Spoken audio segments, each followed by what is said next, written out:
And here we are for a roundtable. Roundtable, I believe, number 34. I'm pretty sure last time I was like, it's 33. And now it's 34.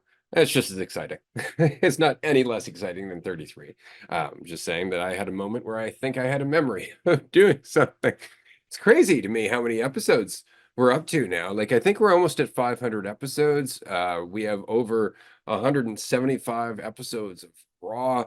We just recently passed the 1.5 million download mark for Dualistic Unity. It's a lot of fucking downloads. Thank you, everyone.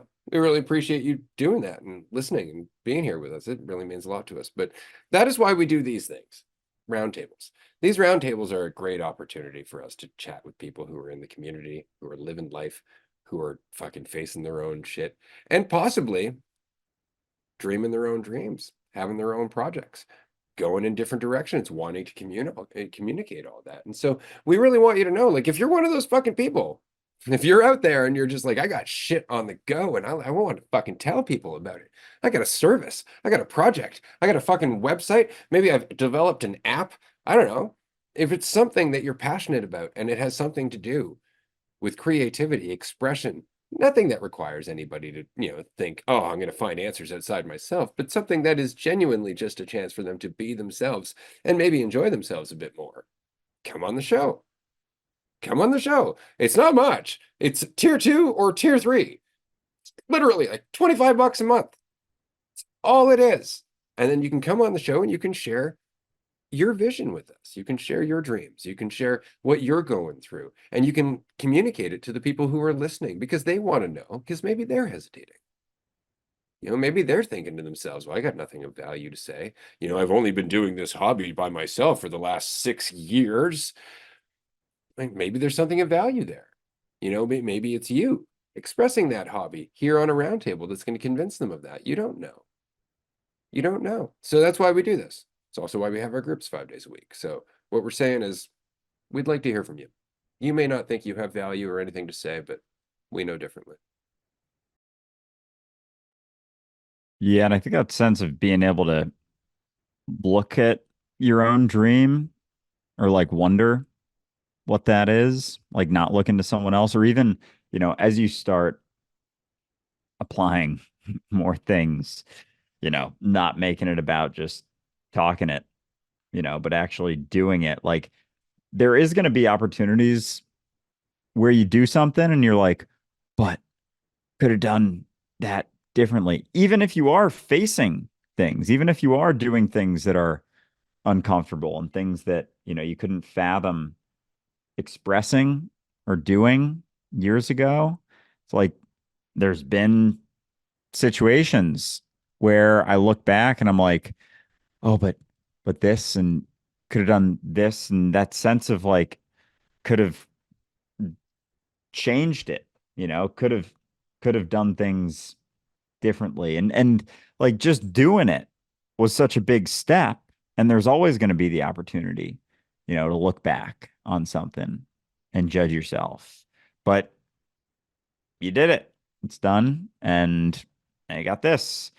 And now you got what you're doing now and other things going on. And because after you go through certain things, after you express certain things, have honest conversations, there is, you know, a lightning that you can have, I don't know, like this perspective that it's like if you look at it for everything that it wasn't, then it can feel heavy. But if not, there's the opportunity to see that like everyone's doing their best and you know, it's not personal one way or the other.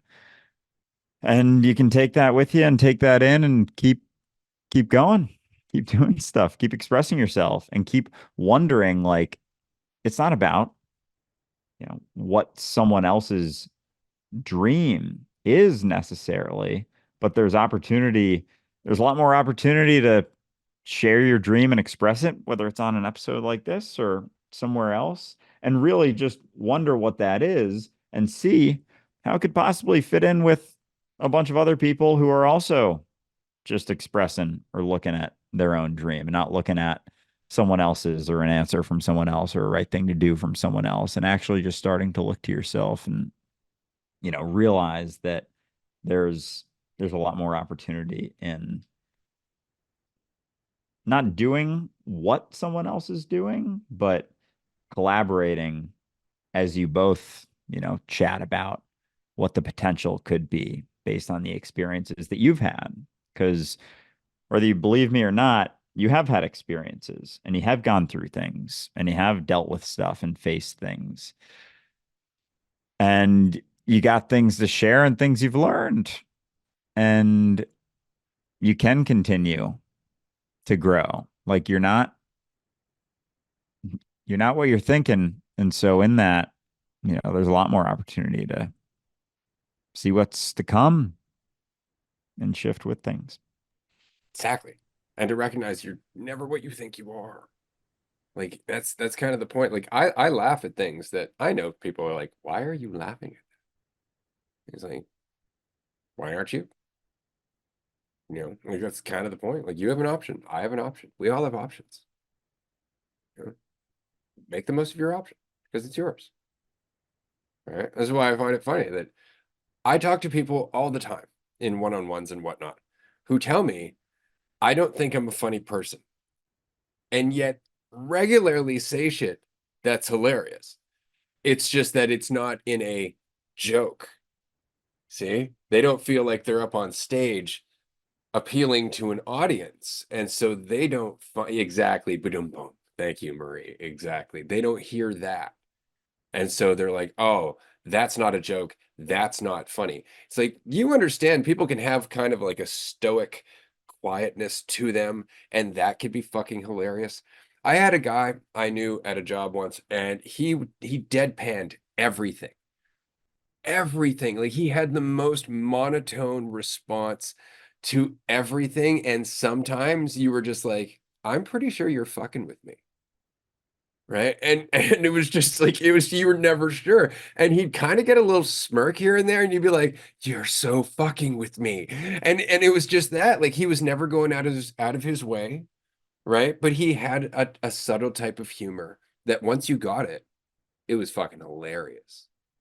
But it wasn't the joke type of humor. It was the being yourself kind of humor.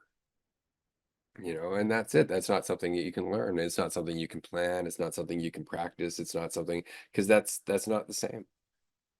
You know, it's really just being off the cuff. It's just like Marie was going, but boom. That's fucking hilarious. And it was exactly what I meant. Marie, because I know I chatted right through Amanda having her hand up and now she's taken off. So we're gonna pass you over to Marie. That's kind of why I put my hand up too, because I'm like, oh no, Amanda. All right, I'll fill in for the meantime and when she comes back.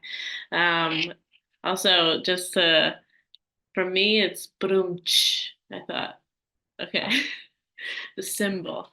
Anyway, that's just my That's own. when it's funny. Right. Okay, gotcha. Yes, I hear you. um, so.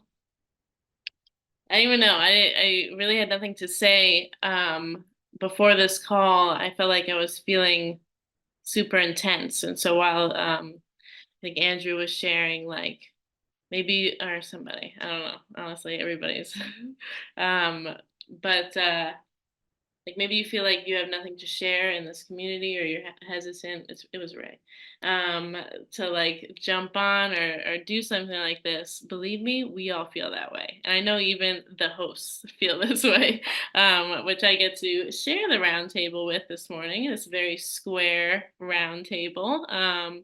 And I just think it's funny because oftentimes I'll throw up my hand, and this wasn't true in the beginning of the time I joined in because I very much like to observe and kind of check things out and feel the land before I jump in a lot more. But it's been more fun to just put your hand up. And I know people who listen or watch, because I also watch, don't see that my hand is up or that that happened, but that is what happened.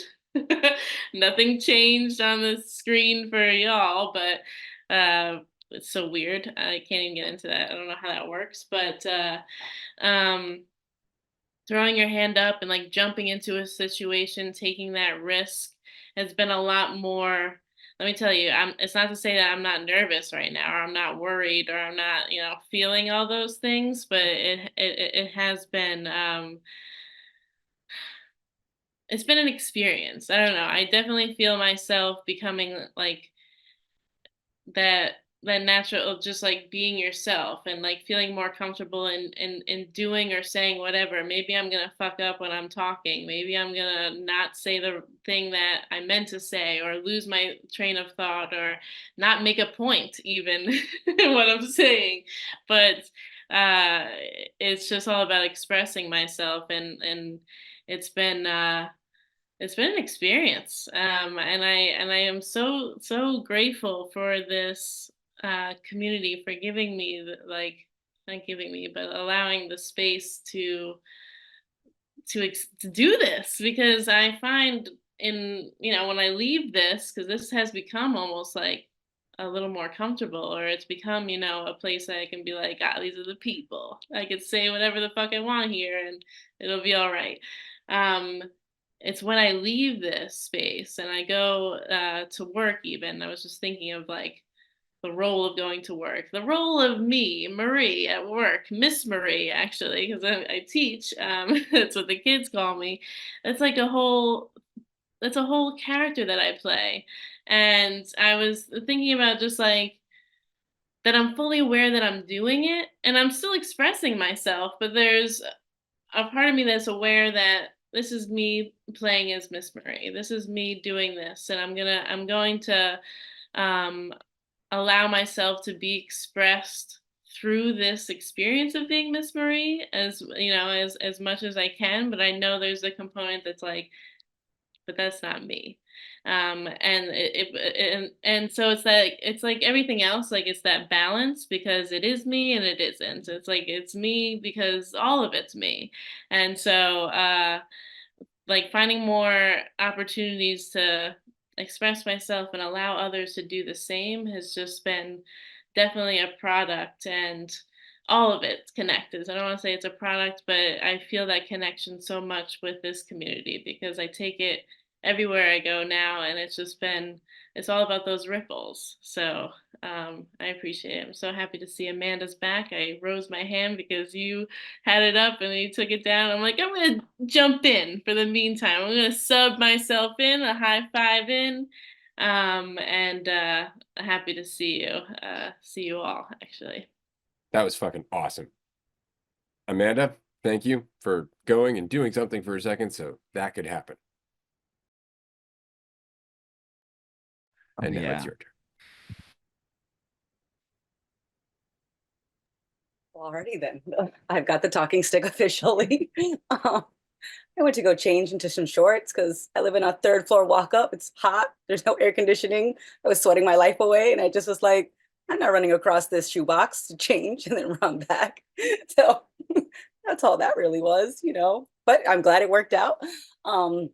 I love listening to you, Marie. I love listening to everyone here. And I look forward to hearing someone that's in the audience right now, somebody that's listening to us, that is debating whether or not they want to jump in. And at least from the perspective that I'm holding right now, it's speaking for yourself, right? Because you don't always know that the words that you choose are going to resonate, but you pick them because they mean something to you. So the joke that I always make is that, my audience is never empty because there's always one person, and that one person is me. I am always in the audience. I am always shouting, encore, more. I am there for the jokes. And most of the times that I'm cracking a joke or I'm making a comical observation that I have just thought of, I'm barely getting the words out because it's so funny to me. And I'm so enjoying my perspective. I'm so enjoying my jokes, and because that's my experience, that means something to me. And because it means something to me, I share it. And I know that it's not going to resonate with everyone else. And yet that doesn't matter, because that didn't take away from being in the middle of that experience. It took nothing away. There'll be times where I was on a call-in show and I had horrible reception and no one heard a damn thing that I said. And I was like, but I heard it. I heard it. and it meant something to me. And I love it when something resonates with somebody and they're like, yes, this clicks. And I'm like, yes, but that only clicks because you did that part. I can't do that for you. And as much as I can share my experiences, you take value, you add the value and the meaning to it. So ultimately, you share things because you want to, but just know that even if no one gives you a round of applause, it was still worthwhile to you because it meant something to you as you were doing it. And so that's the part that I recommend, that you don't speak to be heard, you speak because you want to say those words. And when somebody reflects something back to you that you resonate with, then you can tell them that it meant something to you. Like, I'm so glad I heard you, but you're not always going to get a round of applause. And so you're not, at that point, I feel like it's a performance. And are you performing for the audience, or are you performing because you love the show as you're creating it? So put it out there, but ultimately, make sure that at least you're prioritizing you. And I mean that across the board, because you're at the core of your experience. And Marie, when you were talking about, you bring this with you everywhere, it's is that DU is a great space, but you'd be surprised how well people receive you when you just give them attention, when you just look them in the eye and you show them that the moment that you're co-creating together matters to you. And you'd be surprised how open and willing and vulnerable people would be. I've been trying to sell my car, and I've probably had more one-on-one heart-to-hearts with straight up strangers in my car as we're chatting, and they're like, what are you doing, blah blah blah, and we're just chatting about this. And I had a grown man crying in my car, and he was just like, it's just so hard, and I've had to start over so many times, and I just don't know. And I'm like, you know, despite all the things that you've told me and all the challenges that you've gone through, from my perspective, I think you're doing an amazing job. And if I had to start over a million times, it's worth it for me. I don't care that I have to start over. I don't care that I have to start over a time and time again, day, moment after moment. I don't care that I'd have a million and trillion, gajillion, zillion times that I have to start over. I don't care. It's worth it to me. Being here is worth it to me. And so I don't care what that looks like. I don't care if it looks good on paper. I'm glad to be here. I'm going to make the most of it. And whether or not I'm scrubbing toilets or I am driving, a project car, it doesn't matter. My life is worth it to me, whether you like it or not, whether you like the words that I say or not, because my life is mine. I am my life, and I'm learning and I'm growing, and it's not always going to make sense to someone else. It barely makes sense to me. So when I show up for me. And I think that people feel that. So when you're spending time with me in person, you know that I'm there because I want to be, because I do not have a problem walking away. And I don't care if you want to make me the villain. Just because you make me the villain doesn't make you the superhero. So I could care less whether you like it or not. I'm there because I want to, and I'm making the most of it, and I'm showing up, and I'm showing up for me, and you get to be the best bonus. That's how I treat people. Like, you're a bonus to my life, and I appreciate you and relish you and savor you. But don't get it twisted. I am here for me. And so as much as I appreciate other people, I don't live for other people. I don't live for the applause, and in the same way that I don't die for the constructive and sometimes unconstructive feedback that I get, because it isn't personal. And I was chatting with a friend the other day about our families, and just how, like, maybe they did fuck us up, but despite all the ways that they fucked me up, somehow I made something of it. Somehow I am here making the most of it. And so fucking thank you for the best that you could have given me. And we don't take it personally. And as much as you could judge yourself in the past, I could judge myself right now.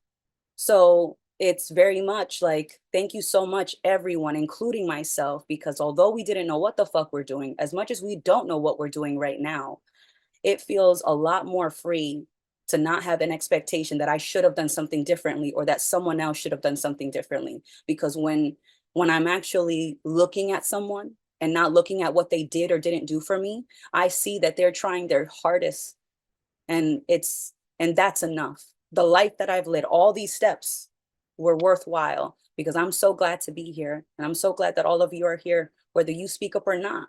Your presence is appreciated.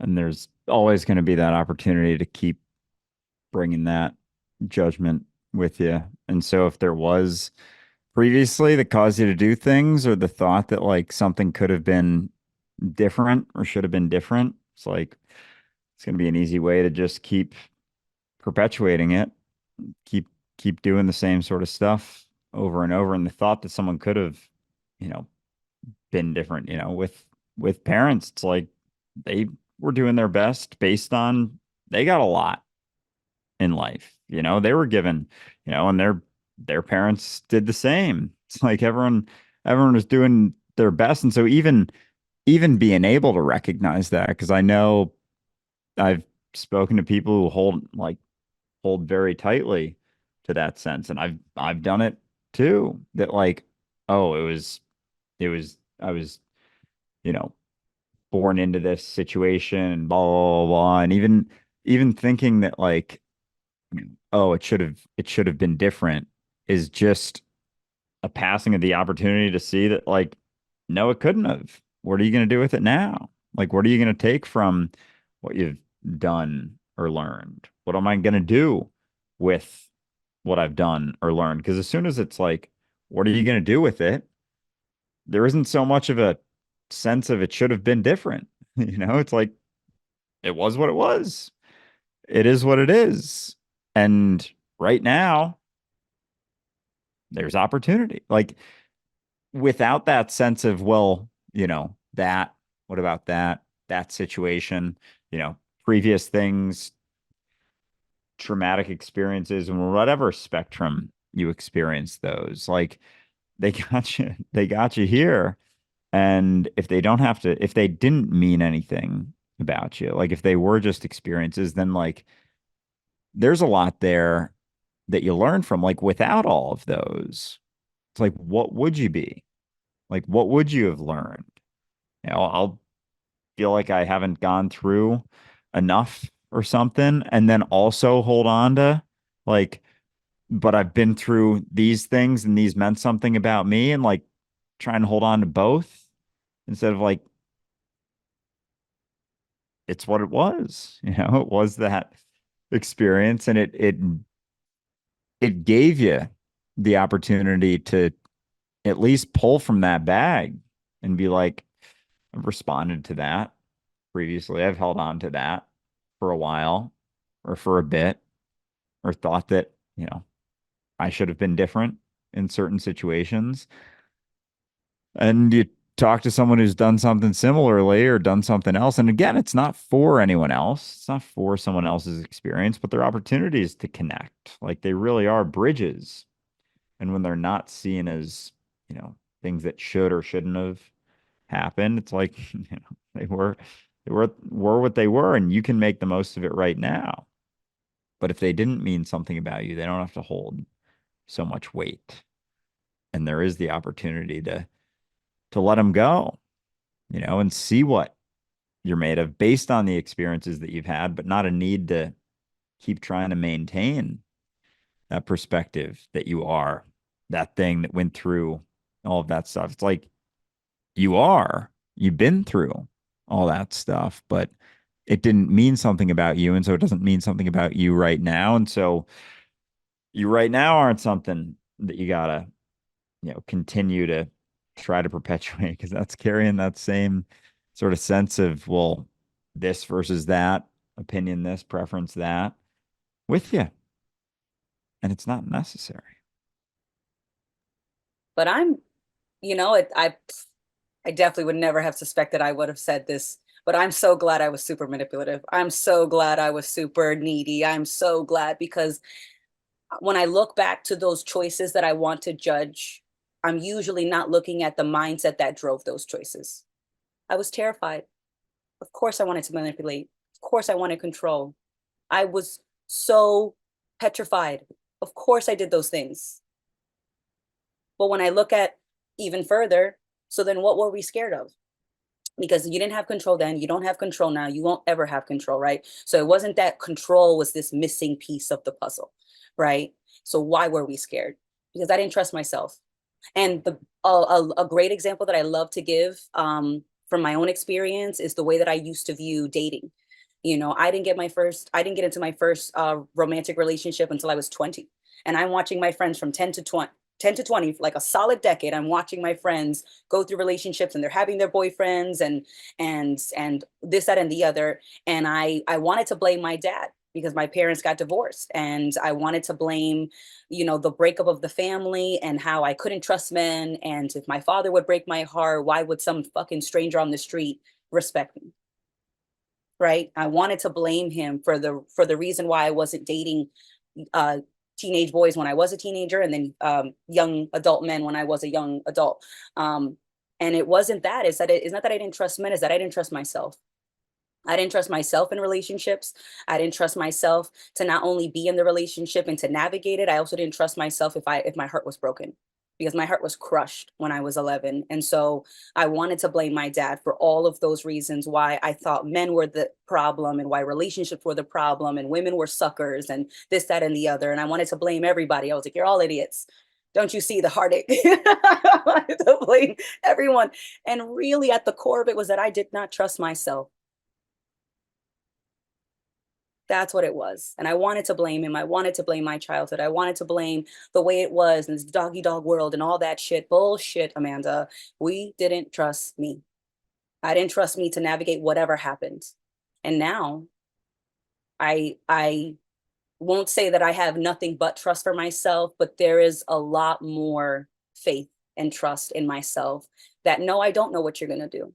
And you could make me the most wonderful, delicious sounding promises. You could paint me the most magnificent picture. I don't know that that's true. And so I don't want promises from anybody anymore, because I don't need you to promise what you're going to do or not do later. I'm going to pay attention to what's happening right now. And I'm going to trust myself, and I'm going to trust my gut, and I'm going to pay attention to what's happening. And then I'm going to pivot as needed.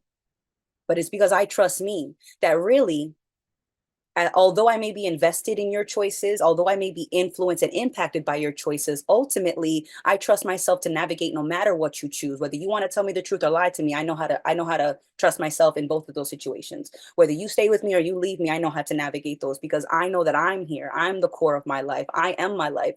And so if somebody comes and goes, that really is secondary. I'm here and I know what I'm going to do. And I know that I trust myself regardless of what you do.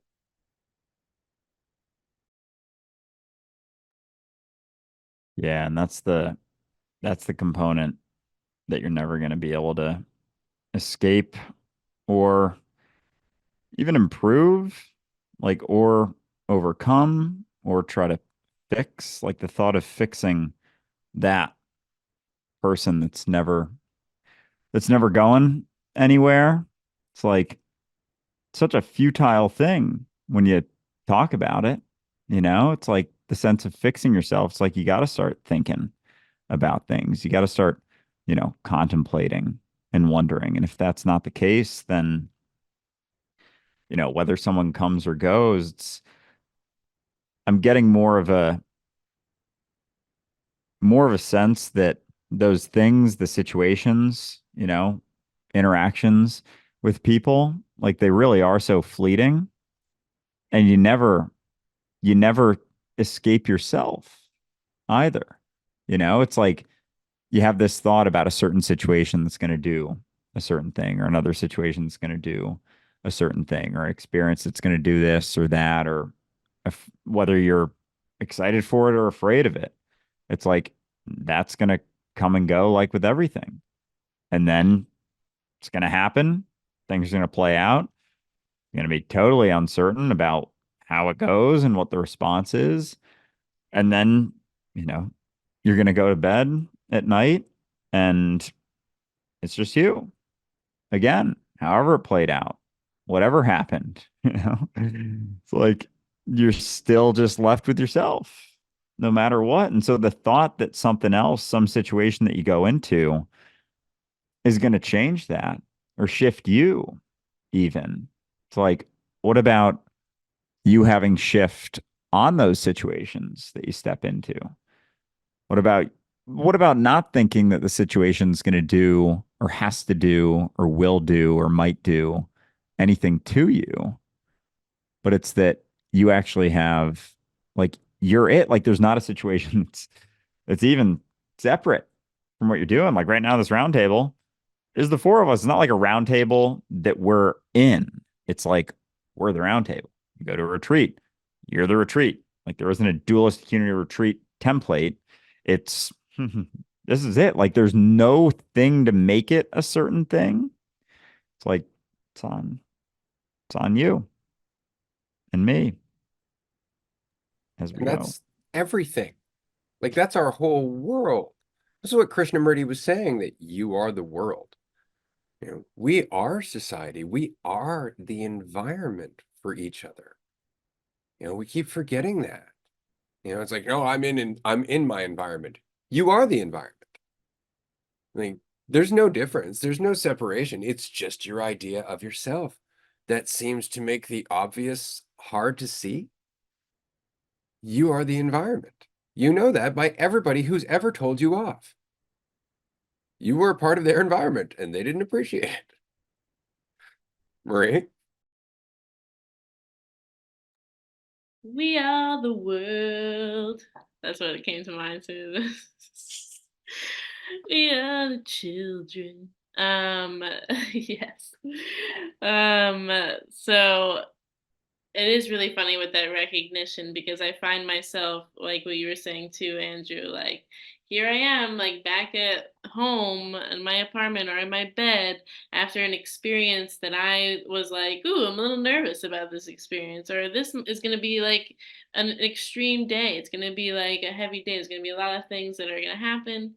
But then you're back, and then you're back in your bed, and then it's you, and it's always you. And so I feel like the more I've been recognizing that, when the experiences of those heavy days, or maybe I'm a little tense or nervous about the day, it's a little bit lighter, because I'm like, you got this, because everything's freaking temporary too. The amount of experiences you've had up until this moment was a lot, and yet you're here. So you know that each experience is going to happen, and then another one's going to come, and you're going to continue to shift and change, because you are the experiences. You're not like having that experience, which is weird. But I was like freaking out, not freaking out, but like when you guys were talking about that, I'm like, gosh, I've had so many experiences, and sometimes there's part of me that's like, I know I can have, and I will have so many more.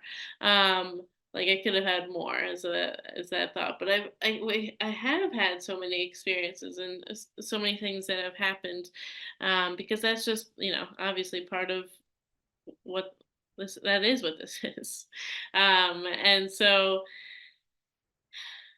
even as changes are starting to come up, and it's funny because I'm with people that are currently changing their life entirely. I'm having like minor changes compared to, leaving the country and starting a whole new life. But I'm going to be like in a different classroom next year, and in a couple of years I might not even be at the school that I'm working at. And I've, like a couple of years ago, that made me nervous. But then I kept reflecting on, like, yeah, but think of all the experiences you had before this. You didn't even know you were going to be here, and now you're holding on to this, not recognizing there's just like a countless amount of opportunities out there for you to experience. And for me to hold so tightly onto the experience I'm having now just doesn't allow for what could be. And so it does feel a lot lighter, um, in this shift, in this change, because I'm recognizing the amount of shifts and changes that are happening, have happened, are always happening. And it like all I could say is it feels lighter for sure to be experiencing each new change and shift as I'm going through it, as I recognize like the like it's weird how many changes there are, but can't find the word for it. The can wow. It's like changelessness, I guess, in who we are is, yeah, like of who we are is so constant that with those changes, like I could rely on the fact I'm losing my words, but no, yep, that's um it's just felt it's been a lighter trip on these shifts and changes. That's where I'll leave it. You know, it's funny that you mentioned that, like, you know, you guys are obviously going through big changes, and I think my changes are less big. It's just like it's more obvious when there's a physical change, but let's just say that you had the exact same day over and over and over again. Like you were a Groundhog Day kind of scenario, okay? And every day you just wake up with a different impression of yourself. You wake up with a different perception. You wake up willing to tackle your doubts and your fears a little bit more. Each and every one of those days would be incredibly different from one another. Isn't that interesting? It has nothing to do with your surroundings and everything to do with you. You know, you're the one changing. And so I would say that you are going through some pretty big fucking changes. Man. Absolutely. Because you ever heard the phrase like, it doesn't matter where he or she goes, they brought themselves with them. So, you know, you're a pain in the ass in New York, or probably a pain in the ass in Seattle. You know, I'm just going to say that, you know, like very often a change of, this was going to be the thing I first considered as a tattoo when I was 19. You know, very often a change of self is needed more than a change of scenery. And that really resonated with me at 19 because I was very much just got out of high school, was thinking, how am I going to, the world is my oyster. How am I going to tackle this? What am I going to do? I got to get out there. I've got to live life.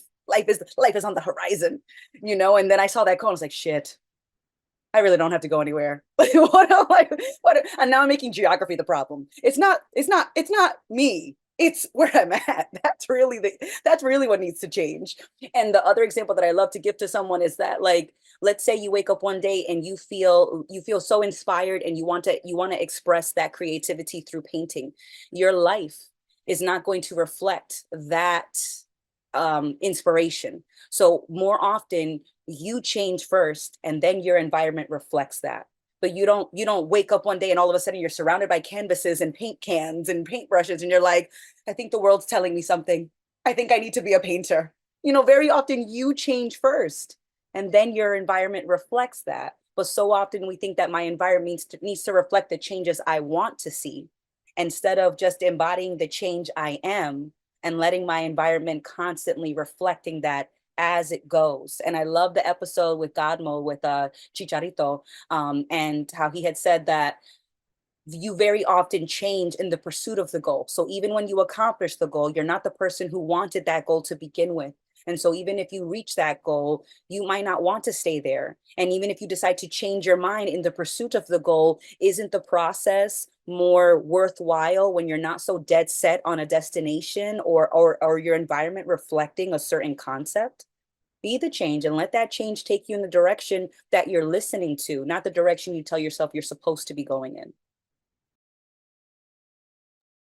Yeah, that's and realizing how much you can shift just in the process. And sometimes, you know, making the choice to move as much as, you know, I'll go back and forth on the other side of that, thinking like there's some location that's gonna do it instead of taking it in. It's like, no, you know the going to bed by yourself and then waking up by yourself. Yeah, that's regardless of geography.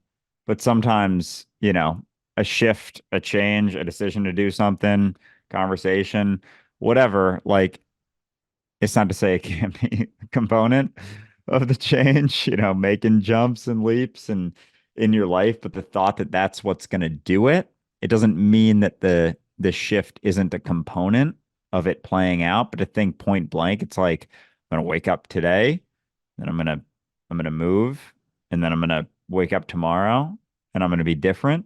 Like that's not the case.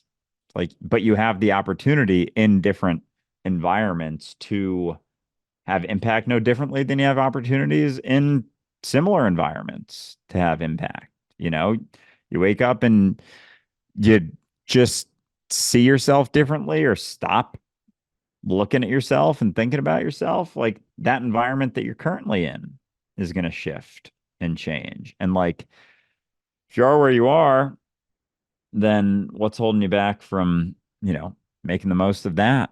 And then you go somewhere else, same opportunity, make the most of that. And so it goes. Right. I feel like also what's fun about it too is not needing things to happen and for you to feel a certain way about it makes you want to do more things because it's like I'm not doing it because it's going to get me somewhere, but I'm doing it because I can. I'm doing it from that like from that part of you that just wants to express themselves in a way. Like I'm choosing to do things um now and how I'm showing up with people or what I'm deciding to do with work or with my family or on the weekends or whatever is coming from a place of this is what I want to be doing. This is an opportunity I could really express myself in a way that feels true to myself and why not do this then and so I feel like it's a lot more fun and freeing to make choices and do things when it comes from a position of this doesn't mean anything about me at all and that's cool because it doesn't need to I'm just going to do it because I can and I admire like I mean because that's really what dualistic unity is y'all are doing this because you fucking can and it's been fun to see how it's evolving into more and more of like what else can we do we can do all the things and you three are really inspiring with all of that and this whole community is anyone that shows up it really is it's a lot of fun. Oh yeah. And again, like, and I really want to mention this, like, as somebody who spent 20 years not, you know, not having a community and whatnot, and just making my own ripple for my own sake. Like, you may not see it. You may not even be at the point where you're ready to talk to anybody on a roundtable. That doesn't mean you're not making that ripple. It doesn't mean it's not happening. But that is really what we're talking about. You can just jump in. You can be yourself. You can just say what you want to say. And that is really the point behind a lot of this. Like, we are in such a, I guess, a fragile mentality collectively where we're afraid to talk about things. There are certain things that are just not even questioned or looked at. Like, I just made a video just mentioning that the crucifix is a torture device. And people are like, whoa, I never thought of that.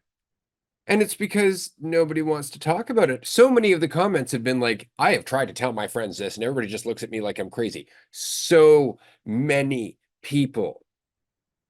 And it's because, and now we're afraid to have those conversations, but that's how we grow. But you're going to piss people off. You're going to upset people who, I just want to remind everyone, are fragile. Them being upset is not a measure of how upsetting you are. It helps to remember that. It's like, people are really pissed at me. No, they're just really pissed. They're just really pissed. And that doesn't mean that you don't have, some accountability in what you might have done to exacerbate that being pissed. But just pointing out something, having the nerve to question something, not the nerve to question something for the sake of being right, but having the nerve to just question something because why the fuck not? This is how we grow. This is really the obstacle in everything.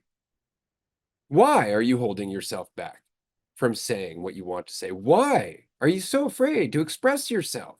How are we supposed to grow otherwise? But again, we want to take that safe road. And that safe road is only safe in relationship with fragile people. And keeping those people safe never makes them strong. And so while we're all diligently taking the safe road, we're all collectively suffering as a result.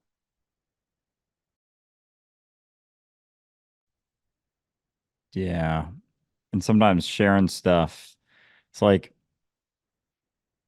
you don't even realize that you're holding on to things until you start sharing more stuff and just being honest about things.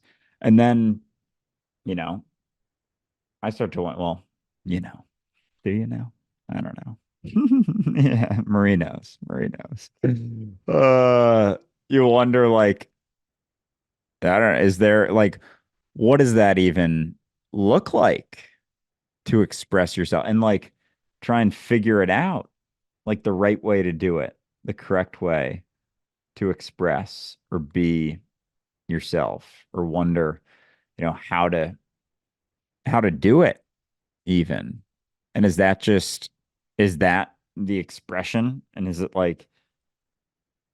it just something that it's like, it's just like what you are always doing, I guess. And yeah, I don't know.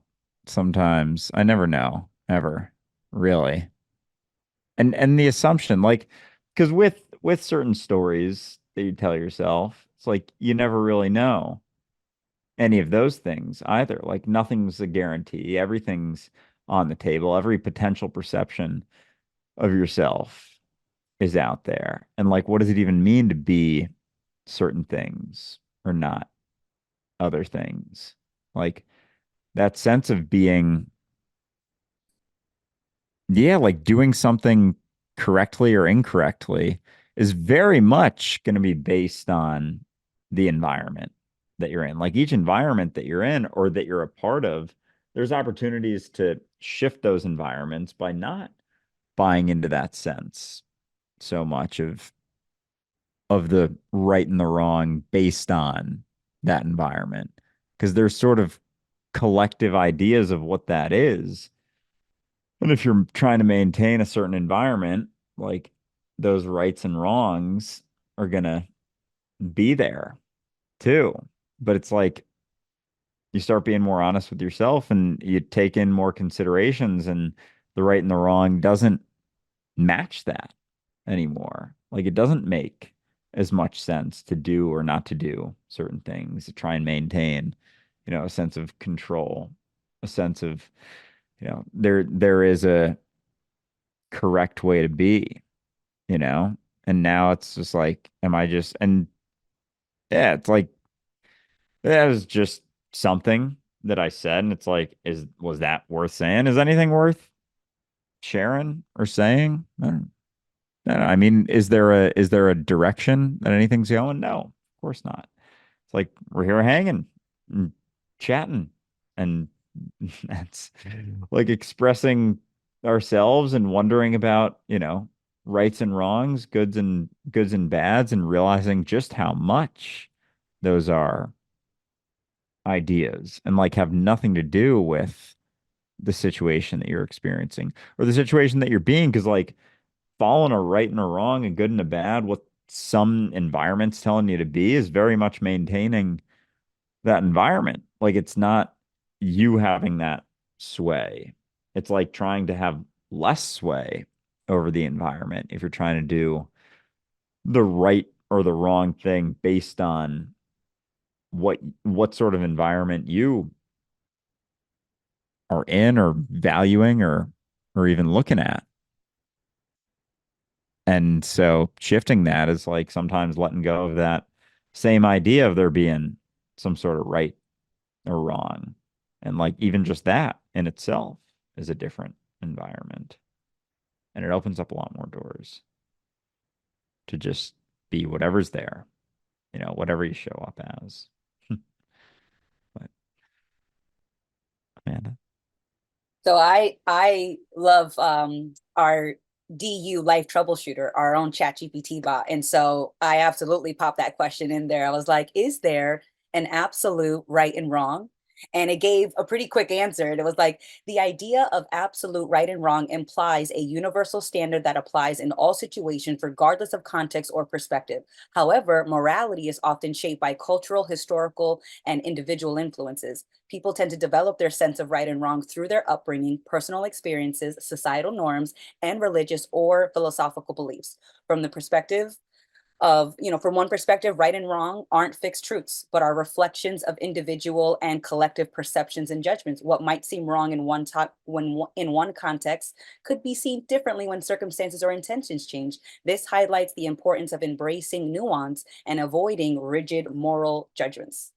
And I love that, because there is no such thing as an absolute right or wrong. You're not supposed to murder anyone, but it's like, depending on if someone breaks into your house, it's like, oh, you get a pass because somebody was trying to rob you, you could kill them. And it's like, oh, okay, I thought murder was just wrong. And it's like, it's context. There's always context. There's always different perspectives. And so as much as we would love life to be black and white, it is not. And that is just another attempt to control the situations that we find ourselves in, regardless of the fact that we walked in or ran into that situation or helped co-create that situation. It's like, no, I need to view this in a black and white way because I need to find a way to control it. And it's never that.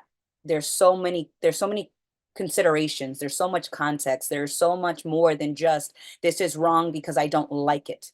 And that's usually where I find people using wrong and right. It's because I don't like it. And it's like, yeah, but your life is not supposed to be an ongoing series of your preferences being met. And just because you don't like it doesn't mean that it's necessarily wrong. There are other considerations. And are you so fragile that you need to live in like this bubble of a life where there's never an experience that you don't like, and you're always getting what you consider to be good? It's like, it's a million shades of gray. It's like, it's not wrong. It's that it might not be pleasant. It's not wrong. It might not just be meeting my preference. And I can see more than just my preferences. And so when something is not necessarily going the way that I would like it to be, I don't hold myself hostage to my preferences where I can't see beyond the preference. And in that, I limit myself and I shield myself from possibly experiencing something that fucking blows away my preference. So not getting your way might be the greatest thing that you could experience, but then you could be the ultimate potential cock blocker for yourself. And you never even get to unleash, it's like, Jesus, man, are you acting like a friend? Because you really are acting like a hater to yourself. Like, come on now.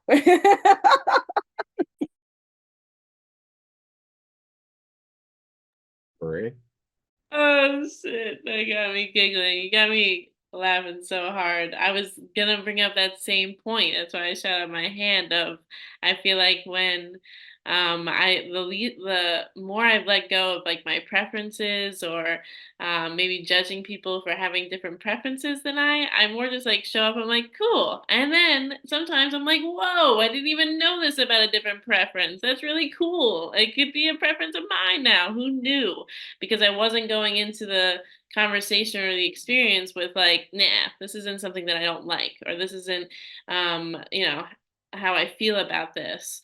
It's just like, okay, this is something else too, because there's a variety. That's why I really like that answer too that Amanda, you were saying that you asked, because there's just like, we're all a product of the experiences that you've had. So like, okay, this is another experience. Cool. You're having that experience. And I'm welcoming that other experiences exist, which is why it's so silly that like literal wars and like will happen, because it's like, you're having different experiences than we are having. Okay, so like they're a product of those different experiences that they're having. They're believing in things that I don't believe in. So like you're making it wrong because you think because it's different from you. And so it is more you find more connection when you show up without those preferences and just show up and see other people and see different experiences as they are, instead of this is how I feel about it, because it's just how you feel about it because that's just what you've been used to or believing and thinking. And why not show up without the fucking thinking? Okay, like please leave. There's always the thinking. What happens when you don't pay attention to the thinking and just show up and experience it for what it is? And when I do that, it's just been a fuller experience instead of it just being what I thought it was going to be, because it isn't ever what you thought it was going to be. This whole thing isn't ever. So, oh, it's such a trip. Yeah, it feels like there's a lot more space when you're not going in with thoughts about even what's happening or the preferences that you got. It's like any thoughts about whatever's happening or going on. It's like those are those are just getting in the way more and more. It like becomes a way to feel like you can maintain control, but you gotta keep thinking to do it. And then it's like that's no fun to just keep thinking as you're going through things, as you're experiencing life. It's actually taking a lot out of life as you keep thinking and going back and forth about things and wondering about things and, you know, looking to trying to have some sense of an idea of what's going to happen down the road, year, 2 years from now. It's like that's going to be informed by what you're doing right now. Like, and then when you're there, it's like that's going to inform the next thing and the next thing and the next thing and the next thing. And this thought that like you got to maintain yourself along the way as if you're going to fall apart if you don't, if you take a second and don't. It's like no one's falling apart. It's like, and that I like that sense of like trying to maintain yourself is very, very heavy. It's stressful and not enjoyable at all. It's not a very fun experience as you go through life to try and maintain yourself and try and hold on to, I don't know, something that you want or that you like or that you think should or shouldn't be happening or what you think you should or shouldn't be. Like, what if none of that was there? You know, what if you were just involved? You know, what if you were just alone? It's like, what would you share or talk about if you were just completely alone in your own response to reality, you know, to whatever's going on? It's like, what would you express? What would you share? What kind of push would you want to have on reality or doors would you want to open? It's like, hmm. Yeah. Andrew, I remember one time you had asked, you like, if you were on an island, and nobody was around, would you make the same choices? And that always stuck with me when you said that example, because I framed that with makeup and getting dressed and doing my hair. And I was like, I probably would mix some berries together and make some berry blush. You know, we probably might do it anyways. But it was because like, why not? I love dressing up. I love wearing costumes. I love portraying roles. Like, it's not like I'm trying to be a blank fucking page all the time. Like I do dress up. I do put on those roles. But it was very much like if it was only you, you were on this planet all by yourself, what would you do? You'd have fun. You'd eat. You'd sleep. You'd shit. You know, you rub one out. Like you would do all the same shit you're doing now. You know what I mean? Like, you know, not much would really change. But you would have a lot less weight. There would be things that be unpleasant, but you wouldn't have so much judgment that would go with those unpleasant moments where you're pivoting. But you'd be doing all the same things you're doing now. You'd be enjoying your own company when you weren't being your own pain in the ass.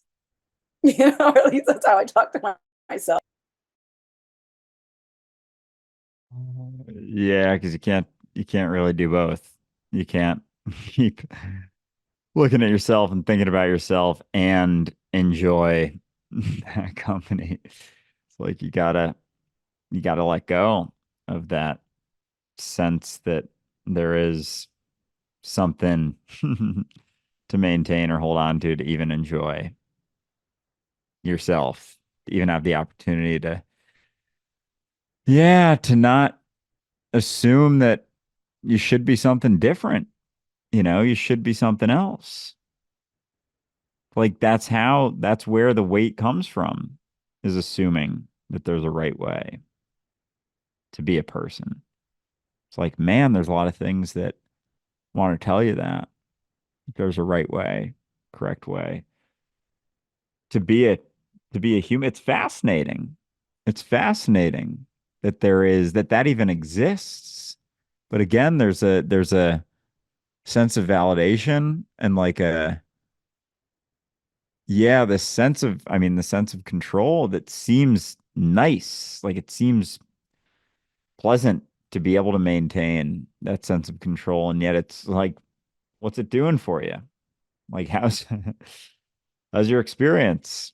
Are you having fun trying to maintain that? Trying to hold on? Trying to be something? Trying to improve yourself or get somewhere? Like, is that really an enjoyable experience? I don't think I so. can't answer that for you. No. In my opinion, no. And the only reason I can say that is because I did it for so fucking long, right? But that's it. Nobody convinced me otherwise. Like nobody was able to go, it'd be better if you just let go. Because I'd be like, the fuck do you know? Like that doesn't make me feel good. What are you trying to do? Bring me down? You really trying to get me to feel all uncertain and shit? Like I would have been super resentful of the shit I say now. I know that for a fact. Right? And it's because you just got to go through the fucking meat grinder, which is your own shit. That's the best part. It's not like life is a meat grinder. You're the meat grinder until you're just like, why do I keep doing that to myself? And that's really it. It's kind of like I think it was Family Guy. There's this episode where there was like a psychopath and he's like threatening people with a knife and then he like stabs himself and he's like, ow, oh my God. Is that what I've been doing to people? Like all of a sudden it dawns on him what he's been doing this whole time. It's that. Can you accept that you've been making things hard on yourself and that there's nothing wrong with it? That there's nothing to judge yourself for just because you've been doing it. And that's the thing. Because until you can accept that, you're going to keep doing it. And you're going to keep taking it seriously because that is doing it in itself. You have to just leap. That's all.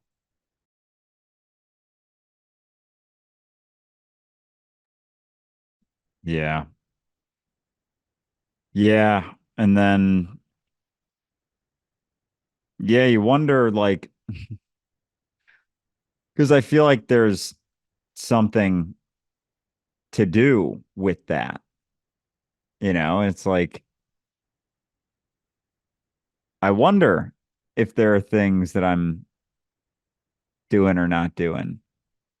And like, yeah, there's things to do, but I don't know, like, I guess it's trying to figure out yourself when you're thinking about yourself, thinking there's like a way to be yourself instead of just not doing it, instead of just dropping it and doing just just doing what you're doing and continuing to make leaps and not trying to do something else. And so, yeah, that's all. Sometimes at the end of the day, that's all you got is what you're doing and, doing your best to make the most of that as you go. Ray? It's such a hard pill to swallow when you're like, oh my God, it's been me this whole time that's been holding myself back. It's been me this whole time that's been like putting me through what I thought was the shit that was the effects of whatever I was going through, but it's just been me. And even when it is uh, other people that might have given you experiences that were distasteful or traumatic, um, it's so, you know, some people will point at like, wow, it's crazy. We'll put at like at other people, like this person hurt me or abused me or caused me some kind of pain. And there's so many layers to how that's still you. So one, everybody's you. Sorry to say, it's all you. Even the asshole that you think is, you know, is the worst. That's you too. Then there's the layer of who was. Sorry, I just immediately.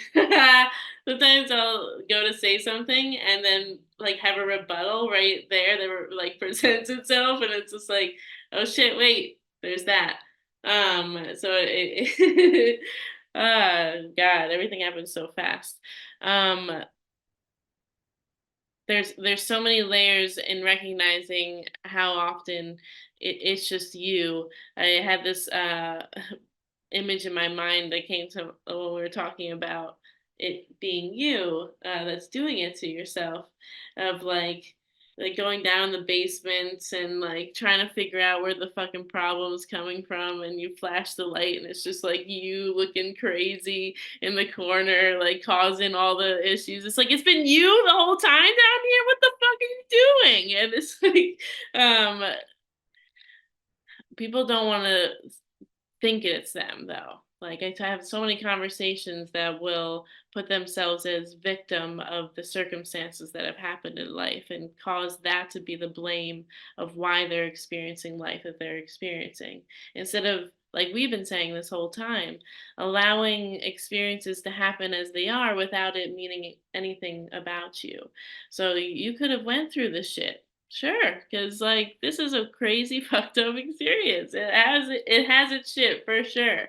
But if you don't let it have any meaning or weight to how you still show up every day, then you can watch how that plays out, and you can see it in so many different stories, right? You see the person who plays victim to even like an illness or a circumstance, and take ownership of that being who they are and what their experiences is, and then they end up having, you know, a shit full of experiences because of that, because they're taking like, this is who I am, this is what I'm experiencing, and that's it. And then you see somebody who's having almost the same exact story, because I'm sorry, there's so many fucking stories, there's gonna be a lot of stories that overlap. You see someone else who have the same story, and their mentality, though, is like, I'm going to continue showing up and being the best that I can, regardless of whatever my plate was served, or whatever, you know, plate was served to me. I can never say phrases right, whatever the fuck. Uh, it, and so you see, like, oh, wow, you can have the mentality of a whole other perspective and still experience similar things, and yet the trajectory of their life will be completely different, or you know, the shifts and changes are entirely different, and their experience, you could tell, is one is a lot heavier and the other one's a lot lighter, and the other one allows, you know, for openness. And so it's helpful to have those contrasts, because you recognize it's always about how you're showing up. It's always about how you're you know, I was gonna say showing up again because that's the only way it is. Just being who you are, regardless of what the environment looks like, what circumstances you have, and seeing what happens when you do that. It's such a it's been a freeing experience, and I can't imagine. I can't imagine actually. I can imagine, you know. Um, uh, just it's gonna be interesting. I always like, so part of me thought, like when I was a little bit younger, because I've been thinking about this way for a while, of like letting shit go and, you know, questioning a lot and blah blah blah. I used to think like, I wonder if like I'll get an illness or die young. I just because I felt like, because I can handle it. You know what I mean? Like because it wouldn't matter, regardless. Like, and so I think I'd be curious if that's true. I would I would think so, just because it would definitely be something to process, but but it, regardless of the experience, all experiences are happening because you're all the experiences. Yeah. Yeah. And then, as you do start shifting, expressing stuff, it's like we're talking about moving before, and it's like something doesn't change you for you, like it comes from you. And then you can spin around wondering, like, is there something?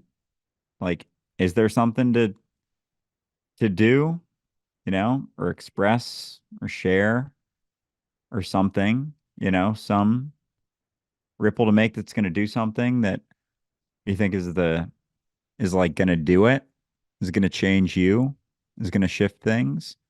Like, I don't know. Is it just relaxing a little bit? Just like not trying to, you know, maintain this rigidity through life? Like, what does it? And it can't be anything. Like, it's not, there's nothing to do it, and sometimes it feels like there's got to be something. Like there's got to be something that's gonna do it. That's gonna change, like make a wave, make change, make shifts. And, is it just you showing up as you doing your things? If it's not about what you say, and it's just what you do and what you show up as. And then everything is, expressed from there. But yeah, then it's like you try and wonder about things, and then you just spin yourself around again. And there's some words. Just one trying to think that there's something to do it, you know? Like someone, it's not you, but it is. But it's just you, and there's no one to do it for you. Someone that's gonna let go for you or shift for you. No place that's gonna do it for you. Yeah, there isn't anything that's going to do it. It's going to shift you. No environment, because you can't escape that. You can't shift the environment until you let go of that sense of being in some sort of environment. Part of it. Amanda. I was just reading in the comments on YouTube, and Joseph says, it's always me reinforcing my own burden. And so often I want to be the victim. But that mentality keeps me stuck in, though. That doesn't benefit my experience at all. And what I responded to him back was, there is no wasted time. As much as you want to shit all over all those bad choices, all those times where you were the victim and you were a whiny little bitch, as much as you want to complain about that, all that added to those times where you took responsibility, where you just got sick of being the victim, where you got sick of making yourself the victim, and so often I'll hear people saying, or not so often, but just every once in a while, somebody will say, you're so strong, Amanda. And I'm like, nah, man, I got sick of my shit. You really want to know what it was? I got sick of my shit. I got sick of running into the same wall head first, over and over and over, and then wondering where the wall came from.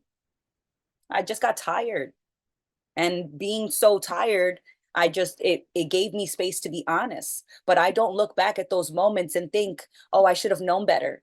It's that, going through that experience and playing the victim or being the victim of circumstance, regardless, or a combination of the two, all those times give me, or I take motivation from those times. And I don't want to be in that. I don't want to make those same choices because I'm not that same person.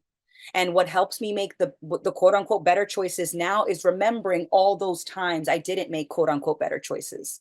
Right? Those times where I was gossiping about somebody, where I was talking crap about somebody. I remember those times when I'm in a conversation with someone now and they're like bringing something up and I'm like, and I'll say something and I'm like, just so you know, like, I'm about to tell them exactly what I just told you, because I'm not saying it to bring them down. But if I'm pissed off about something that someone did, like, oh, they're going to hear it from me. So I don't mind telling it to you, because I have either already just told them or I'm about to tell them in person, because I like to deliver my news in person when I can. Like, no, like, I want you to know that I feel this way, but that's just how I feel. And that's not the whole portion of this experience. But it's so easy to want to judge the times where you were either a victim by choice or a victim by circumstance. And you don't have to do that. It just, because at least the way that I'm seeing it is that there's no wasted moment. Every single moment where I was selfish and only thinking about my needs and I could only see my preferences was all consuming and hollow and heavy and stressful. And so I remember those times when I have the opportunity to make that same kind of choice again, or to choose something differently because I want to experience something differently. I remember that, there's that phrase, forgive and forget. And I think I don't need to forgive and I don't need to forget. I don't need to forgive you because what you were doing wasn't truly personal. And even if you crafted a specific thing towards me, I'm just a means to an end. You're just trying to feel better. You're just trying to get control. You're just trying to do what's best for you. So even when you make a special pile of shit just for me and you put my name on it with a special label that says Amanda, for Amanda only, I know that you're not doing that. That's not really for me. So even when I want to be the victim, it's like, no, it's just, there's more than what I can see. And what I usually see is my preference. And that's not all that there is. And my fears are not reality in the same way that my preferences are not reality. We want to talk about like what you expect someone to do. People would expect a fish to only swim. Do you know that there are fish that can like crawl up on their little fins? Who would have thought that a fish could walk? Don't you sleep on the fishes, sir. They can do what you may not expect them to do in the same way. But I love the quote that it usually gets credited to Einstein, which is, if you judge a fish by its ability to climb a tree, the fish will always think it's stupid. Are you judging yourself based on this very pinhole tunnel vision perspective of what you think that thing, person, or situation is supposed to do? Because if you judge a straight line on a curved scale, it will always fail that test. So just keep that in mind, that you don't always know what your potential is in the same way that you don't know what someone else's potential is. And even if you think you know someone, and the best example I give for this is my family. There's family drama, and I will hesitate to call them because I want them to be the bad guy. I want them to be the one that's going to be disruptive. I want them to be the source of the drama because I'm afraid of how I will act and show up to the moments that I share with my family. So I'd rather delay calling them because I think that they're going to be rude and aggressive when I do call them. Surprisingly enough, most of the time when I call them, they are happy to hear from me. And so here I am painting them with this bad guy paintbrush. And it's not as bad as I thought. It wasn't as scary as I thought. And it wasn't as hard as I thought. It wasn't as impossible because I didn't know everything and I never will. So instead of telling myself what something will do or what I will do or what I haven't done if I quote unquote dropped the ball, I think I'm enjoying choosing the surprise of finding out. Because even when I am so convinced that I know, I never do. And I love thinking about the example of like the fish. And then there are birds that can swim. So don't get it twisted. The birds will jump into the water and take a quick swim. So it's like you would think, and trees can change genders if they get injured. Things that you think are so black and white are not. It's all just infinite shades of gray. But when you are thinking of something in a black and white mindset, you're like, okay, I'm feeling like panda vibes. We're going black and white right now. We need to grade up. And just noticing that, like, oh shit, I'm doing it again. All right. Well, enough of that. I'm gonna go do something. And I'm home, right? And life is not going to be exciting and fireworks. But the way that the analogy I like to put it as is that I'm not looking for moments to feel like fireworks. I'm looking to create moments that feel like I'm sitting by the fireplace. But you say you get so caught up in the fireworks, you want the excitement, the flash, the noise, the bang, all that. I'm looking to create moments that feel like I'm sitting by a fireplace with my own company as the start and end of those moments. And if there is someone that can sit by the fire next to me, fantastic. But if not, there's nothing missing. There's nothing wrong. There's just what is. And what remains is full of potential and full of surprise if you'd only be willing to give it space to let the surprise unfold before you instead of trying to make it into something because you think it should be that way.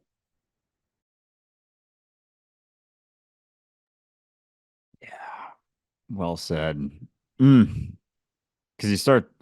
you start realizing with situations that like there is no situation that's going to do it, you know, whether you're sitting by a fire that's burning bright, watching fireworks, or it's quiet night and you're alone. It's like there's opportunity in everything. There's opportunity in all of the things that we do. And it's like there is a sort of blank slate to every situation. It's yeah, there's things happening there. There's differences in different experiences, but it's like it's not going to do it for you. You know, you can be in any situation, you know, it's like people are like, oh, I'd rather cry in my Ferrari than laugh in my, you know, like Geo or something. It's like, Jesus Christ, that is an insane thing to say. Like, that's absurd. It's ridiculous. And yet we think there's something about that that's going to do it. Because there's probably been a lot of people who have cried in Ferraris and been bummed out in Ferraris and wished that they had a more souped up fucking Ferrari or whatever. Like, it's not about what you're saying because you're just sitting in a chair with a wheel in front of you at the end of the day. Like, any other thoughts about that have nothing to do with you. It's like, of course it comes from your experience. And then there's more of an appreciation for any experience that you're in to be able to make the most of that.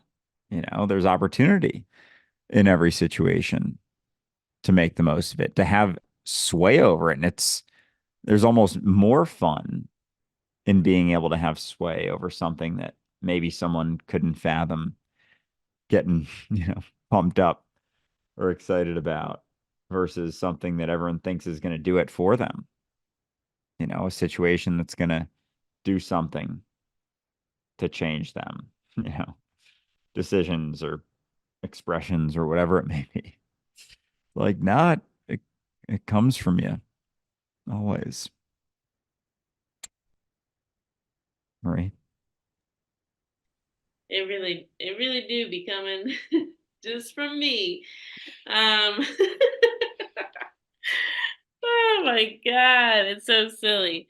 It made me think when you were bringing up the Ferrari, just of the same kind of thing of like where we put our values or where we put the weight in our life, and it still just comes down to what we were saying before. You're just like products of what you were brought up to believe to be what you think you need to be and what you think you need to achieve in order to be fulfill some type of like I must have these things in order to feel this way, and there's a variety of things that beliefs around the world even that in order to live a fulfilled life you have these things, and all those things look differently everywhere. So who's to say? That's why the things don't matter. The things aren't it.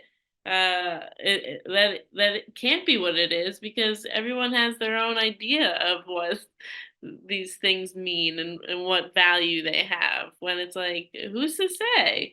We're making this up all the time, and like you can see how much people really don't like to hear those things or really don't like their beliefs and their ideas about life to be questioned, because you just like question it a little bit and they're like, how dare you, like how dare you, totally shake the idea of what I think, I need to be and what I believe to be true.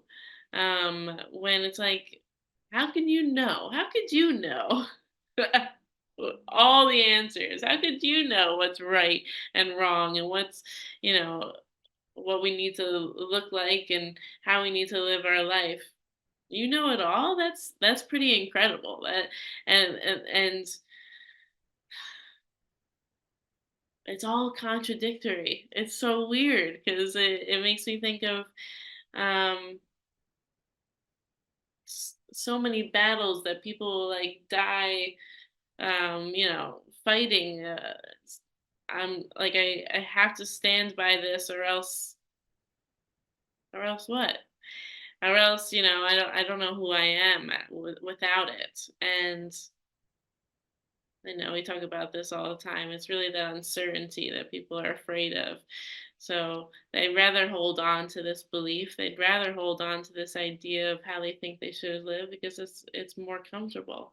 Just having this conversation with a new coworker today. It's so funny how people show up and conversations happen. Like you were saying, Amanda, I jumped in with a conversation about how often we close ourselves off when we believe like this is the thing that I should have, because then you don't see the whole spectrum, like everything that exists that has potential. And when we're so fixated on this belief, this idea, this wait, am I wearing that one? Yeah, belief is always fiction. Um, I feel like I have so many gear now. I just got a T-shirt. I almost wore that, but I actually live in a basement, so my apartment's always kind of chilly, even without air conditioning. Look at that, cool. Live underground, folks. You'll be always. Anyway, there's no there's nothing to hold on to. That's not going to give you some sense of certainty than not doing so. That's what's so funny about it. Like you think that because you have that blanket covering you, that's going to put you in a cozier situation. Even with that blanket, even with that thing that you are so holding on to, that could be shaken up. How can we not recognize that with the amount of shit that gets shaken up all the time? Nothing is guaranteed. Nothing is certain. And so why not just step into new experiences? Why not step into the uncertainty more often because you recognize uncertainty is all there is. So might as well, jump in um with a fear a little bit, but it's all right. Like it could come along. I'm not gonna, give it weight, but everything's always here anyway. So goodness. Oh my gosh, what a ride.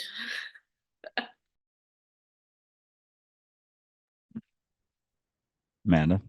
Okay. I was gonna say that uncertainty, my relationship with quote unquote uncertainty has been feeling different the more I have faith in myself, right? Because no one can give me the answer. No one can give me a silver bullet. DU is not my silver bullet. Andrew and Ray are not my silver bullet. When shit hits the fan, I don't think to call them. Not that I couldn't, but it's that I'm the one that's gonna be scraping the shit off the wall, at least at first. Even if help comes, I'm there first. So I can't ask anyone to tell me what's best or what's going to work out or what's going to feel the most satisfying or validating. Like no one can give me that. And that uncertainty that used to scare me so much doesn't seem as scary because I trust myself to navigate, to pivot. I trust myself to figure it out as I go along. And there are so many times where I still feel confused. I still feel insecure. I still feel scared. And yet I'm still here. And so I can move forward despite being afraid. I can have conflicting emotions. When I was chatting with my friend about family, I was like, when I'm with my mother and my brother, I still feel like the little girl that was so intimidated to speak up for herself.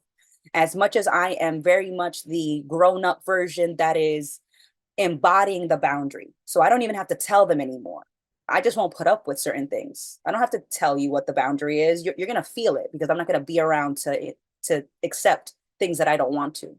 So, but even when I am embodying those boundaries with my family, I still feel like the little girl, and I'm not trying to get rid of her. I'm not trying to get rid of those experiences. I'm not trying to get rid of the fear. And I have learned time and time again, I see it, I feel it, I live it.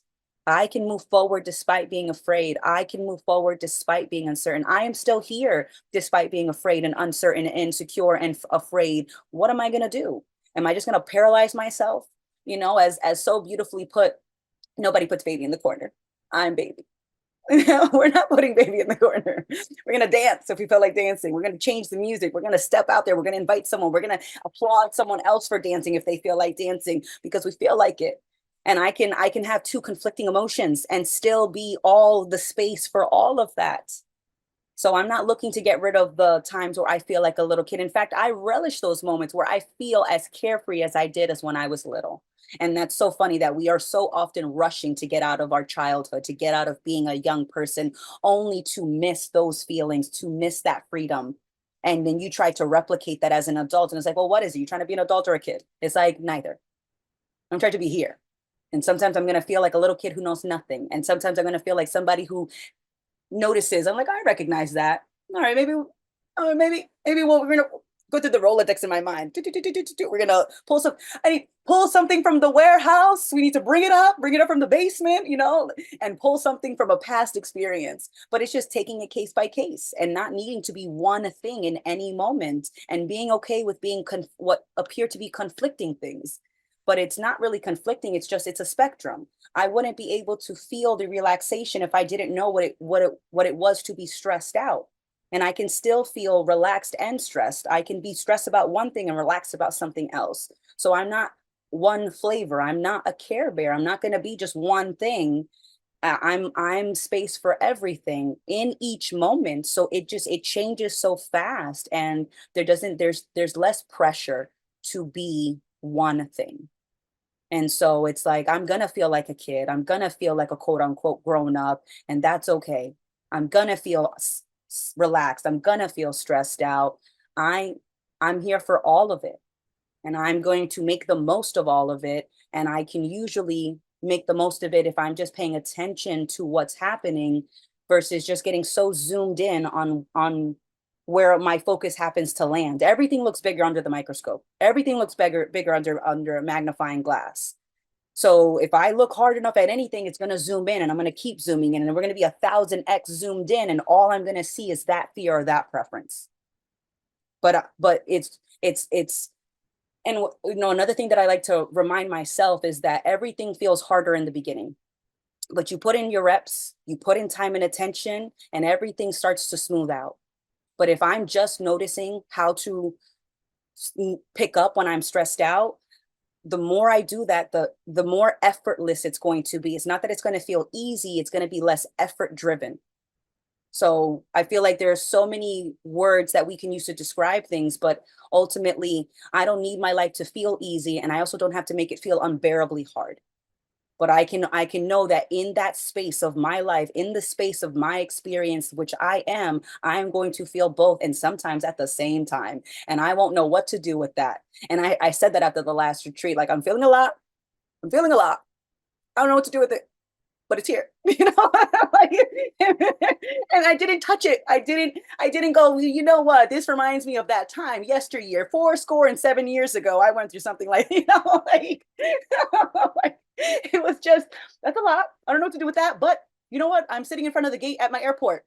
You know what? I just noticed a notebook. I'm going to get that notebook. Fuck yeah, I bought that journal. I'm sitting there. I looked up. I see somebody laughing at me because I was laughing at something I'd written. I was like chuckling, you know, to myself. And somebody said, I was just like, yeah, that happened. Don't know what he's thinking. Back to what I was doing, you know, just literally that. So I love the way that it's been phrased, where you're pivoting. And when you start to just think less about the pivot, your pivots start to feel like a pirouette, and the pirouettes start to feel like a dance. And you're always dancing with yourself in this moment and with your attention. And I think our attention is our lifelong dance partner. And sometimes we switch out our attention for fear, and fear is your dance partner. But that's okay though, because they're all there. and you can dance with all of them. And sometimes you have a group dance and it's like, all right, guys, I've got some new choreography. Get here, 5 and 6 and 7 and 8. Like, it's just so it just, and then I'm laughing, and then I'm having a, and then somebody's like, aren't you stressed? I was like, of course I'm stressed. That doesn't mean the party stops. Ole, like we just keep going. Like, it's okay to feel conflicting things and to not panic because it's not so black and white. Yeah, it's never going to be that black and white. And so it's because as soon as it's black and white, it's like that's when the panic sets in. It's like there's a way to control this, there's a way to control me, there's a way to do something. It's going to guarantee the thing to just maintain some things instead of just letting it all fall for a sec, even letting it drop for a minute and then being like, all right, it dropped. Now what? Now what can we do? All right, here we are. We can, yeah, there's something we can do with this. You can find out. But yeah, it's feels like you can't when you're feeling like you should be in control of something, or that there is a black and white, or is that there is a guarantee of like what's to come because of something that you do, as opposed to just just dancing with it, just being relaxed as you go as best you can, and fucking paying attention as you're doing it. Like sometimes you just gotta let it go and then see what's there once it's done, and not thinking that it should be or should have happened differently than however that went, as it all felt like it all came crumbling down, but it didn't, because it was just this thing that you were trying to hold up. It's like this wall that's got all these holes in it. You keep trying to patch them up. There's water on the other side and it's building, and you're trying to hold all of them up.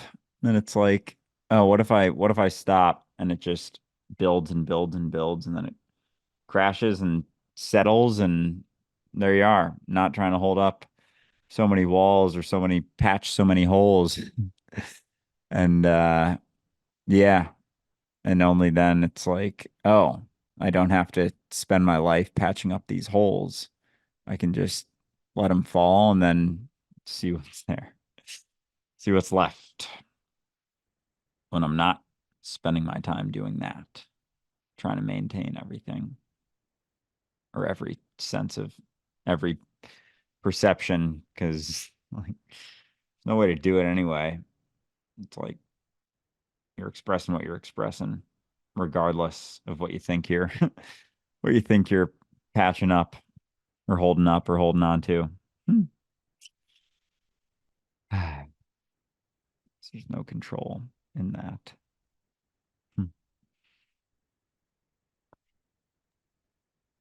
I appreciated, Amanda, that you said the trusting myself, because I feel like that was the thing that I was trying to say before, where although things are changing all the time, and experiences could feel heavy or whatever, what stays consistent, or what can stay consistent, or what I've been, is that trust in myself, that whatever shows up, whatever experience you're gonna have, you got this. And I don't mean like, I achieved a certain goal, or I'm going to, do something, but like you're gonna show up and be as you are, or be, and that'll be it. That's all you gotta do. And that trust in yourself is gonna show you time and time again that you got it. Yeah. And again, we say this, we talk about this all the time, and it's because it's a focus in our day-to-day lives. We're not trying to tell you, listener, to do this. We can't, and there's no way for you to do it the way that we've done it. What letting go means for you is something that's different than what it means for us. There's a similarity, sure, but each of us have got this journey on our own. So if you're If your priority is the letting go, if you are getting tired of holding on and making it about you and creating the story and doing all of that, then this is the discussion for you. We'd love to chat with you because that's all we're doing. Just chilling the fuck out, but in that, that's the message. You're enough. We're enough. This is enough. We don't have to be, the most expensive, well-produced, award-winning fucking anything on the podcast. We really don't. It is enough that we are here. And it doesn't matter how many viewers we have or listeners we have. There's a ripple regardless. And we don't know what it is. And I want to go back to what I was saying about the guillotine video that I made earlier. That thing sat for almost a week and had less than 500 views. It did nothing for a week. And then all of a sudden it exploded. And since yesterday, it's went up by 1 million views. It's at for a week. And that's just one example. How many things have you done? How many things have you said that have quote unquote sat with somebody only to make an impact years later when you're nowhere near them? And you'd never know. Just put in, enjoy yourself. Because isn't that the message? That you can? Be that message. Don't say the message. Live the message. Because you're not talking to anyone but yourself anyway. We have a few minutes left of this episode, so I want to remind everybody, we have a Colorado mini retreat coming up at the end of May, May 30th to June 3rd. This is going to be a very cannabis-friendly retreat. Definitely join us if you can. There are no mini retreats left for the year. We are planning on doing a camping trip in August if we can, as well as a 9-day retreat in Port Alberni on Vancouver Island in November. But this is going to be our last mini retreat for a while. And then a bunch of changes are going to be happening with Dualistic Unity in the very near future because Amanda and Andrew are going to be on Vancouver Island with me, which actually puts, for the first time, all 4 co-hosts in the same fucking time zone. So that's going to simplify things quite a bit. You might see a change in our group schedule in the very near future, which I'm hoping aligns with a lot more people's work and home life, as well as some of the listeners who are on the other side of the world, because I know it's difficult to catch these if you're in Australia or Europe or anything like that. So we're going to come up with some more options for everybody. Expect some big changes comes the end of season 6 and the beginning of season 7, which is just around the corner. So that is it. I'm going to pass it over to Andrew to wrap this fucker up, and then we're going to be on Patreon for a tier 2 call. This is our latest call of the week currently, 8 p.m. Eastern time. If you'd like to join us, we would love to shoot the shit with you. And again, if you want to introduce yourself to the community, your project, your story, your app, your vision, your service, whatever the fuck it is, just become a tier 2 member and join the roundtable. They happen every 2 weeks, and we're happy to introduce you. So that's it for me. Hop on in, jump in, say what you want to say, do what you want to do, and see where it goes, see where it takes you. And soon enough, we will, we'll all be on Vancouver Island. And it's, there's a lot of opportunity over there. And just a shift, new beginnings, new life. I'm thrilled to see where it goes and see where we go. Because it's like it goes, each of us goes in our own lives, and then happens to, be doing it within the same area, in the same spot.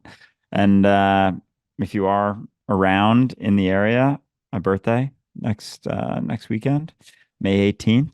So if you're around Vancouver Island, Vancouver, you want to make a little ferry ride or anything, feel free to hop on over. We'll definitely be hanging, chilling, eating some good food, doing some karaoke, having a good time.